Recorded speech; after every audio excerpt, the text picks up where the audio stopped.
Welcome to Podnutz Daily for February 11th, 2009, episode number 144.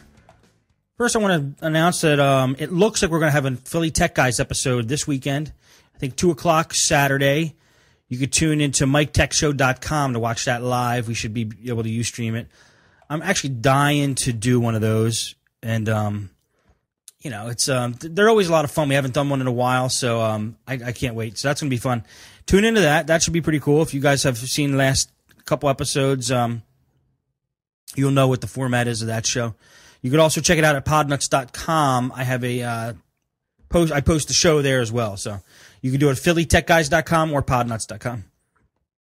To watch the recorded shows and then to watch it live, go to miketechshow.com. Okay. Had a IBM Think Pad person brought in for a court case. She was in the middle of a court case, and she said, I have to get all my information off of this computer. I think it was something to do with a court case, and then she had to turn this computer back into it was a company computer. She had to turn the computer back into the company, wanted all information off of the computer. Well, I got started deleting things, and just to make sure that these files couldn't be recovered, I used a program called File Shredder, which I talked about last show. Oh, by the way, last show is not posted because I didn't I didn't turn my recorder on to record that show last time. So I don't have an audio recording of it. I have the Ustream feed of it. So if you do want to watch the show and you're waiting for the audio recording, you can tune into the Ustream feed or just go to podnutzdaily.com and take you to the Ustream page. And from there, you can watch it. But I also am going to take the audio out of the Ustream feed, and I'm going to make the audio podcast. So it should be posted shortly, so I'll have that up. Anyway, what the heck was I talking about? I used File Shredder for this to delete those files. Program called File Shredder. It was a 30-day free trial, I think. I don't know if it's a free program. Can't remember. I can't remember. Anyway, that's not what I want to talk about. So I got all that stuff out using File Shredder. Now, there were some programs that, would not uninstall. In particular, there was Roxio. Now, there was this program called Roxio Zip. It was supposed to remove Roxio programs from the registry, but it only deleted Roxio version 3 and Roxio version earlier versions of Roxio. I needed to delete out of this computer and out of the registry Roxio My DVD 10 Premiere, I think it was called. And every time, for some reason, I right-clicked on the recycle bin, it would try to install Roxio 10 Premiere, My DVD. And I couldn't give her back the computer because it needed to be in the condition as if she got it from her company. She has to return it in the same condition. And having that happen every time you hit the recycle bin is a problem. So I wanted to delete Roxio from the registry. Well, I've gone into the registry before and manually deleted things. And in this case, I thought it would be safe to go in and delete everything with the word Roxio out of the registry. Now, it would be smart to make a backup copy of the registry whenever you do any work in the registry. I think CCleaner can make a backup of the registry for you pretty easy. Anyway, so that is what I wanted to do. And I started going into the registry just using regedit and using the find option. And I found Roxio. And everywhere I found Roxio, I would delete that key out of the registry. And that was going along fine. And I started doing it for like 10 minutes straight. And I was like, well, how many entries can there possibly be for Roxio?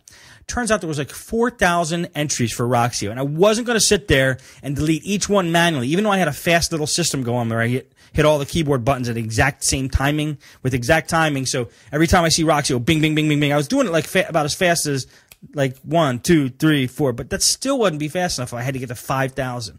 So I went searching to see if there was a program that could delete multiple registry entries at one time. And I think this is the one that's the 30-day trial. I found a program called Registry Crawler. Just Google it. And I'm going to Google it now because I think that's the name, and I'm not 100% sure. Hang on a sec. Registry Crawler? A-W-L-A-R. Registry Crawler. Yeah, that's the one. Yeah, it's 30-day free trial, but I used it and it worked. What it allowed me to do is I did a search for registry, or for Roxio in the registry. It came up with all 5,000. I deleted them all in one shot. And then boom, after that was done, no more when I clicked on the recycle bin did Roxio try to install itself. So it worked. So it might be worth the money for that. I don't even know what they're charging. Anyway, good program. It worked. Registry Crawler. There's probably other registry.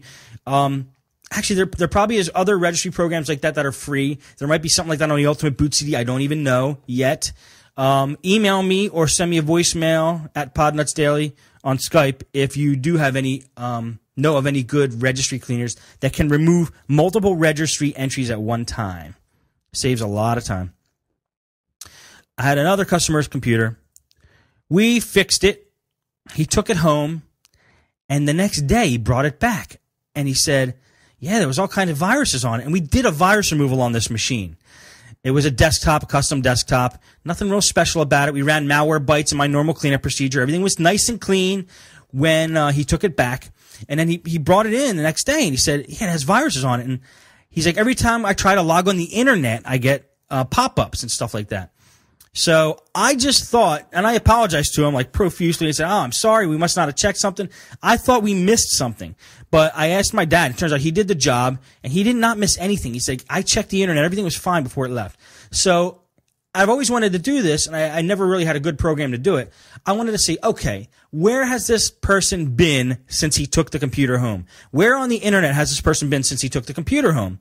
And I went searching into and looking into the history, internet history, and this kind of thing, and I found that the history was wiped out at 9 p.m. the night before. So he probably picked it up from us about 4 p.m. and in between 4 and 9, something happened, and they either him or his son or somebody did not want us to know what was being done during that time. They cleared the history, or they were trying to fix the problem themselves. Anyway, they cleared the internet history. Well, I did find a good program. It's called Super WinSpy. It's from a company called AceSoft, ACESOFT, and it's free. It allows you to look at internet history, look at all the cookies, look at the index.dat file, which a lot of websites' names are stored in, and you could find out exactly where this person has been on the internet. Because if it turns out they were going to tons of porn sites or something like that, I'm going to charge them again for the repair because I can't guarantee against getting viruses from porn sites. So I wanted to find a program that would actually give me some proof of like, look, I know there's evidence on this computer that's been to these places, and I cannot guarantee against that. What I did, Super WinSpy did pull up is in the index.dat file, it did pull up some sites, like there were porn sites the person shouldn't have been in if they wanted to keep a clean computer. And there was my proof right there. But the thing was, it was only a few because after you wipe out the entire history on a computer, it's real difficult to get that back. I haven't found a program that could do it in like 1, 2, 3 if they delete the history. If they don't delete the history, then Super WinSpy is just a great way to view all of the things in the